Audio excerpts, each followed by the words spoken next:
Assalamualaikum warahmatullahi wabarakatuh. Bismillahirrahmanirrahim. Innal hamdalillah la haula wala quwata illa billah.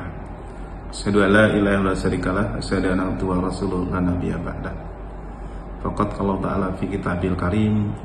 A'udzubillahi minasyaitonir rajim. Bismillahirrahmanirrahim. Wal laili idza yaghsha wan nahari idza tajalla wa ma khalaqa dzakara wal unsa inna sa'yakum lasatta.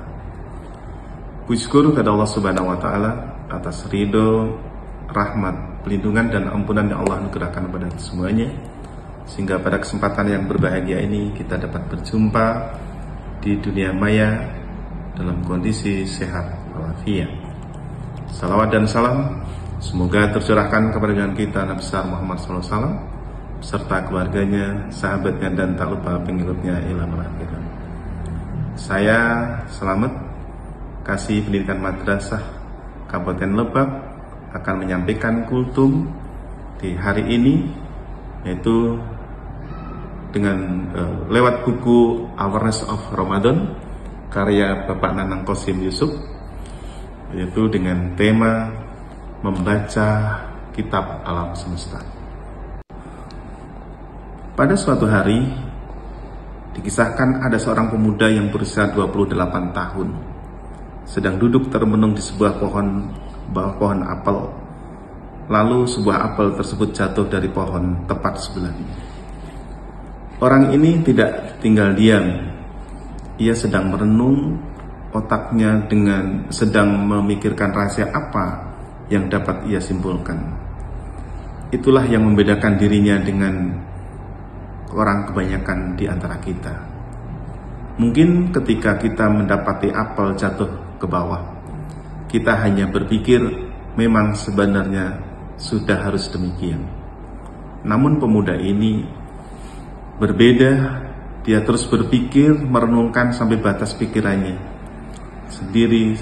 Dia berpikir, mengapa apel bisa jatuh? Mengapa bintang tidak jatuh ke bawah?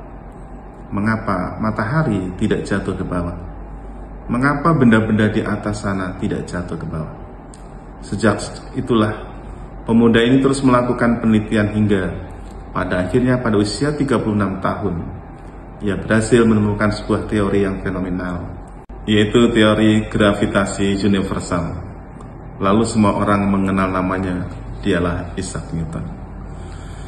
Dalam kitab Kisah Islam ada salah seorang pemuda, yaitu Al-Imam Al-Hafiz Al-Asqalani, yang mengalami hal serupa. Dia bertahun-tahun belajar di sebuah pusat pendidikan, namun selama 6 tahun ilmunya tidak pernah meningkat.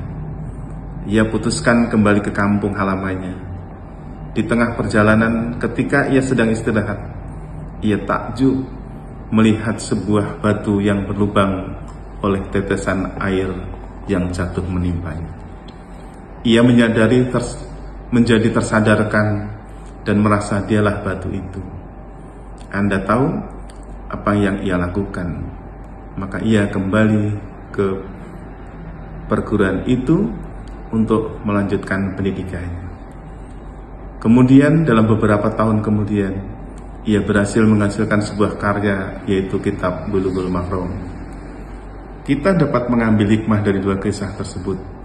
Bertadabbur adalah bahwa kita semua melihat keluar, mempelajari kitab alam semesta. Isaac Newton disadarkan oleh jatuhnya apel, sedangkan Al-Imam Al-Hafiz Al-Asqalani disadarkan oleh batu yang bisa berlubang oleh tetesan air. Apa yang dilakukan oleh Isaac Newton dan Al-Hafiz Al-Asqalani adalah membaca kitab alam semesta. Sebuah perenungan yang dalam dengan melihat keluar diri kita, yang kita sebut dengan tadabbur. Keberhasilan Isaac Newton luar biasa untuk dunia, sehingga seorang penulis memposisikan dirinya menjadi orang yang paling berpengaruh setelah Nabi Muhammad SAW. Dalam bukunya The Heart of Islam, Syed Hussein Nasir mengatakan manusia di atas rata-rata adalah manusia yang mampu membaca kitab sekaligus dalam aktivitasnya sehari-hari. Di dunia ini kita mengenal ada 3 kitab, yaitu kitab suci, kitab sesama, dan kitab alam semesta. Kitab suci adalah kita gunakan sebagai petunjuk untuk membaca kitab sesama dan kitab alam semesta. Itulah mengapa Al-Quran dinamakan dengan Al-Furqan, yaitu sebagai pembeda antara yang hak dan yang batil.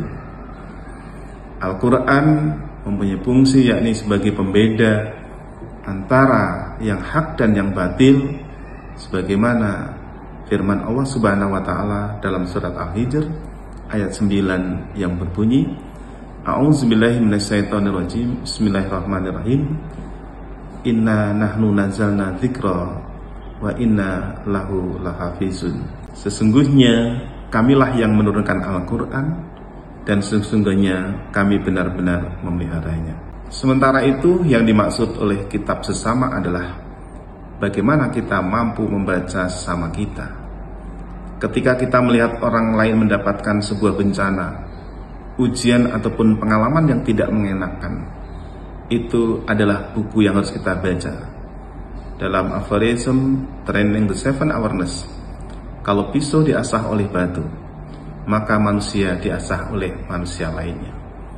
Jadi, menjadi manusia di atas rata-rata, satu jalannya adalah berinteraksi dengan sesama.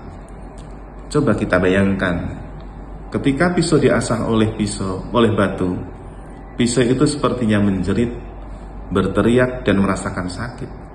Tetapi setelahnya, ia menjadi tajam dan berguna bagi kehidupannya.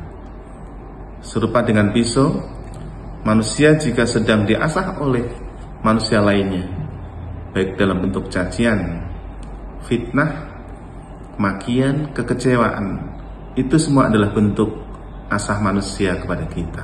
Salah satu hadis Nabi mengingatkan kepada kita akan pentingnya membaca kitab bersama, yaitu sayangilah orang-orang di muka bumi, maka Allah akan mengasihi sayangimu. Dalam hadis yang lain, berkasih sayanglah di antara kamu, maka yang memiliki kasih sayang ataupun Allah akan mengasihi sayangimu. Begitulah kitab sesama ini, bahkan antara ketuhanan dan kemanusiaan selalu sejalan dengan keduanya. Ketuhanan sejalan dengan kemanusiaan, sebaliknya kemanusiaan sejalan dengan ketuhanan. Sementara itu, kitab alam semesta adalah tentang keselarasan. Alam semesta menghendaki kita untuk ahli dalam menyelaraskan diri dengannya. Lingkungan adalah energi yang harus kita selaraskan. Dengan merenungkan alam semesta, orang beriman akan bertambah keislaman dan keimanannya. Karena sesuai dengan grand design Allah, alam semesta menjadi tanda-tanda kebesaran Allah yang harus direnungkan oleh orang-orang yang beriman. Hal ini diilustrasikan dalam Al-Quran. Sesungguhnya kami telah mengamanatkan kepada langit, bumi dan gunung-gunung, maka semuanya enggan untuk memikul amanat itu, karena mereka khawatir akan mengkhianatinya, dan dipikullah amanat itu oleh manusia. Al-Quran surat Al-Ahzab ayat 72. Dalam bulan puasa ini, saya percaya tidak ada yang namanya kebetulan. Allah telah mempersiapkan apapun untuk Anda semua. Allah berfirman, Inna ma khalaqta hadzal batil. Sesungguhnya tidak ada yang Allah ciptakan itu dalam kondisi yang sia-sia.